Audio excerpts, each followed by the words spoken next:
नमस्कार प्रिय दर्शकों, आप सभी को हमारे YouTube चैनल पर हार्दिक स्वागत है। दोस्तों, आपने द्रौपदी के बारे में तो ज़रूर सुना होगा। प्रिय दर्शकों, महाभारत कालीन द्रौपदी, जिसको आप सभी जानते हैं कि जिसके 5 पति थे और इनको ये 5 पति किस आशीर्वाद की वजह से या किस श्राप की वजह से मिला था। प्रिय दर्शकों, एक बार द्रौपदी ने पूजा करते करते भगवान को प्रसन्न कर लिया और भगवान स्वयं इनके सामने आकर प्रकट होकर के बोले कि मांगो, आपको क्या वरदान मांगता है। दोस्तों, इन्होंने पति पति पति पति ऐसा करके 4-5 बार पति बोल दिया तो भगवान इसे कहते हैं कि जाओ, आपकी इच्छा पूरी होगी। तथास्तु कह करके भगवान अंतर्ध्यान हो जाते हैं। उस ज़माने में दोस्तों द्वापर का ज़माना था, आज से लगभग 5,500 वर्ष पहले। उस समय द्रौपदी ने 5 पतियों को साथ जीवन व्यतीत किया था। प्रिय दर्शकों, आज हमारे भारत देश में तथा पड़ोसी देशों में कई प्रकार की जनजातियाँ ऐसी है जो इस प्रकार के जीवन जीती है। एक ही घर में एक ही औरत और 3-3 4-4 पतियों के साथ रहती है। इस बहुपति प्रथा को समाज और कानून मंजूरी नहीं देता है, लेकिन फिर भी ये सालों से चली आ रही परंपरा है। दोस्तों, इस वीडियो में आप देखेंगे कि भारत के कौन कौन से क्षेत्र में तथा कौन कौन सी जनजातियाँ इस प्रकार का जीवन जीती है और ये जनजातियाँ इस प्रकार के जीवन जीने में किसी प्रकार का संकोच या हिचकिचाहट महसूस करती है या नहीं। इन लोगों का इस परंपरा के पीछे क्या तर्क है, इस वीडियो में आप जानेंगे। जो भी दर्शक मित्रगण नए हो, चैनल को सब्सक्राइब करें तथा बेल आइकन को प्रेस करें ताकि आने वाले वीडियो का नोटिफिकेशन आप सभी तक पहुंच सके।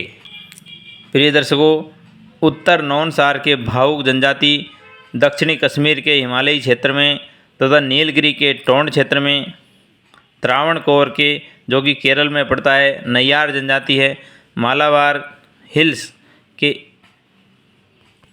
इजेहर जाति में यह परंपरा पाई जाती है।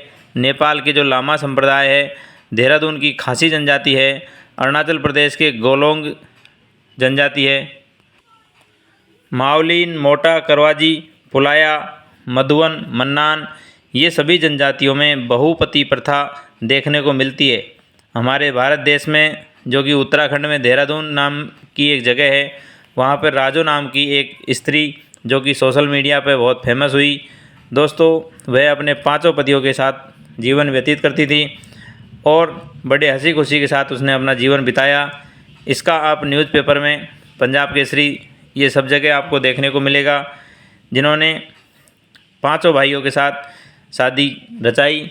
दोस्तों, कहा जाता है कि पहले इसने एक लड़के के साथ शादी करी, बाद में इसके जो छोटे भाई थे 3-4, उनको भी शादी नहीं हुई, तो वो सब बारी बारी से इन्हीं के साथ जीवन व्यतीत किया। और ये जो परिवार था, बिना किसी तनाव मतभेद के इन्होंने जीवन गुजारा।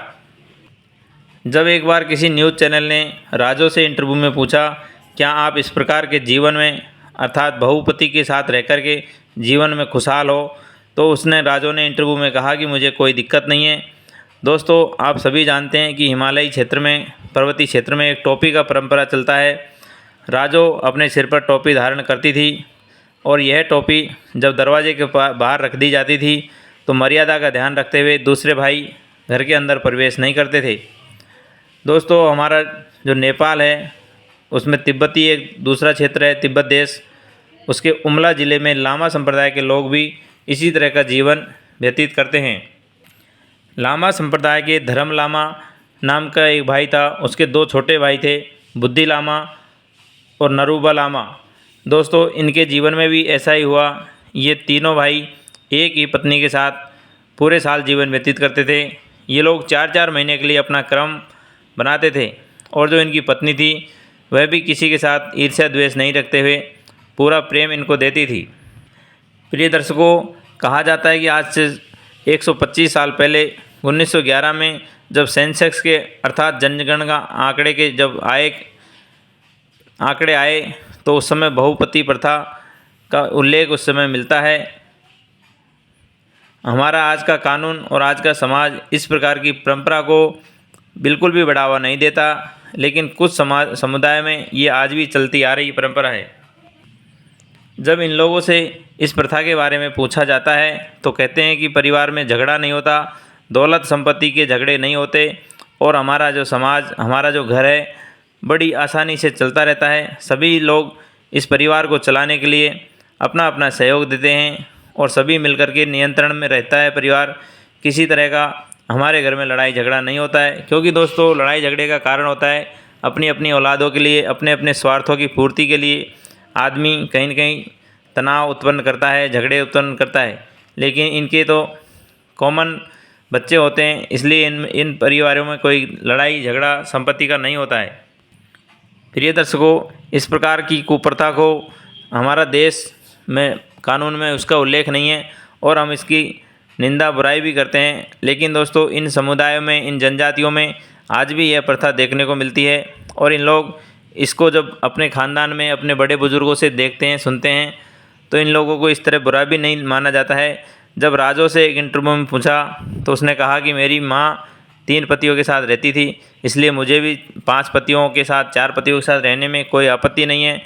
और जब इन्होंने इसका तर्क दिया कि हमारे समाज में आय की कमी होती है, हमारे समाज में ज़मीन की कमी होती है, इसलिए हम मिलजुल करके परिवार चलाते हैं और हमारी वंश वृद्धि करते हैं।